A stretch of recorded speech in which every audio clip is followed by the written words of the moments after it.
नमस्कार मित्रों, red over green के नए संस्करण के साथ मैं आपका होस्ट कर्नल उत्कर्ष राठौर। मित्रों, आज आप डिनर पर आमंत्रित हैं, लेकिन मेनू भी जान लीजिए। डिनर में आपको हाथी का गोश्त सर्व किया जाएगा। आना चाहेंगे? डिनर की वेन्यू है नामीबिया।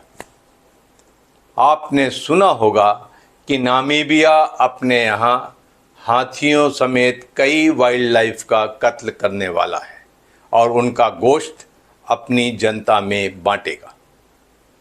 लेकिन ये सिचुएशन क्यों आई? नामीबिया इस समय सदी के सबसे बड़े अकाल से जूझ रहा है। पिछले 10 सालों में 3 बार वहाँ अकाल पड़ चुका है। नामीबिया की जनसंख्या महज 30 से 35 लाख है, लेकिन उसके पास इस जनसंख्या को खिलाने के लिए अनाज नहीं है।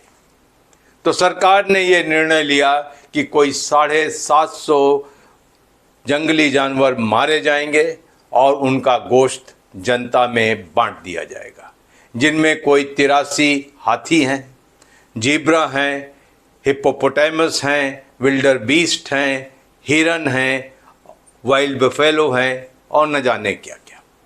और इस अभियान के तहत कोई 150 जानवर मारे जा चुके हैं, जिसकी वजह से दुनिया के पर्यावरण प्रेमी वाइल्ड लाइफ लवर्स बहुत नाराज़ हैं, सख्त नाराज़ हैं। लेकिन नामीबिया की सरकार ने इसे जायज़ कदम बताया है। उन्होंने कहा है कि हमारे नेचुरल पार्क्स में, वाइल्ड लाइफ पार्क्स में पानी के स्रोत सूख गए। जंगली जानवर प्यास से मरे, इससे अच्छा है कि उन्हें मार के उनका मीट खा लिया जाए। तो ये रही नामीबिया की दलील। अब बात करते हैं हम अफ्रीका से बाहर जाके यूरोप में। पिछले 2.5 साल से ऊपर हो गया है, एक युद्ध लड़ा जा रहा है जिसमें कोई 40 मुल्क परोक्ष या प्रत्यक्ष रूप से हिस्सा ले रहे हैं। अरबों खरबों डॉलर उसमें खपाए जा चुके हैं और इन सो कॉल्ड रिच कंट्रीज़ के पास इतना पैसा नहीं है कि वो 35 लाख लोगों को खाना खिला सके। यूक्रेन वॉर की वजह से अफ्रीका में खासकर खाने का अकाल पड़ा है और वो प्रत्यक्ष लक्षण दिखाई दे रहे हैं।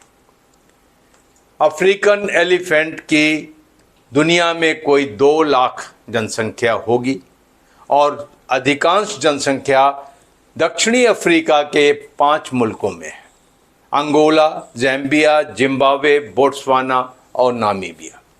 तो नामीबिया कैसे कह सकता है कि जो एलिफेंट्स या हाथी वो मार रहा है या जीब्रा मार रहा है वो उसके हैं? क्योंकि इन 5 मुल्कों के बीच में वाइल्ड लाइफ का विचरण चलता रहता है, मौसम के हिसाब से और भोजन की उपलब्धता के हिसाब से। लेकिन सबसे दुख का विषय ये है कि इस विश्व में, जिसमें कहा जाता है वसुधैव कुटुंबकम, आपके देश से महज कुछ हजार किलोमीटर पर एक ऐसा अकाल पड़ा है जहां पर जानवरों को पीने का पानी नहीं, आदमियों को खाने के लिए भोजन नहीं है और वो वाइल्ड लाइफ को मार कर खाने के लिए मजबूर हैं और हम सिर्फ उपदेश दे रहे हैं। अगर पूरा विश्व एकजुट हो जाए तो इन 5 मुल्कों में जो अफ्रीकन एलिफेंट्स की संख्या है उसे क्या हम विश्व धरोहर नहीं मान सकते? क्या हम नामीबिया और बाकी देशों की सहायता के लिए आगे नहीं आ सकते? लेकिन ऐसा होता नहीं और आपके सामने ये दिखाई दे रहा है। इसके अलावा इन छोटे छोटे मुल्कों में, अफ्रीका में खास करके, एक ट्रॉफी हंटिंग की भी प्रथा है। गरीबी के कारण वहाँ की सरकारें लोगों को परमिट देती हैं कि वो मनचाहा जानवर मार सकते हैं। और अगर आपकी जेब में पैसा है तो आप वहाँ जाकर शेर का शिकार कर सकते हैं, जिराफ मार सकते हैं, हिप्पोपोटामस को मार सकते हैं, हाथी मार सकते हैं, जीब्रा मार सकते हैं, आप कुछ भी मार सकते हैं। तो ट्रॉफी हंटिंग वहाँ चलती है। लेकिन नामीबिया की सरकार या अफ्रीका के अंदर इस बात को समझना चाहिए कि जो जानवर बचे हैं वो विश्व की धरोहर है, उनका इस तरीके से शिकार गलत है। और हमें समझना चाहिए कि अगर विश्व के किसी कोने में इतना बड़ा अकाल पड़ा है तो हमने उसकी मदद करनी चाहिए। रेड ओवर ग्रीन भारत सरकार से आग्रह करेगा कि नामीबिया के लोगों के लिए तुरंत कुछ न कुछ खाद्यान्न रवाना किया जाए, भेजा जाए, ताकि वो अपने देश की वाइल्ड लाइफ को मार कर खाने के लिए मजबूर न हो जाए। आज के लिए सिर्फ इतना। बहुत जल्द मुलाकात होगी, तब तक के लिए जय हिंद।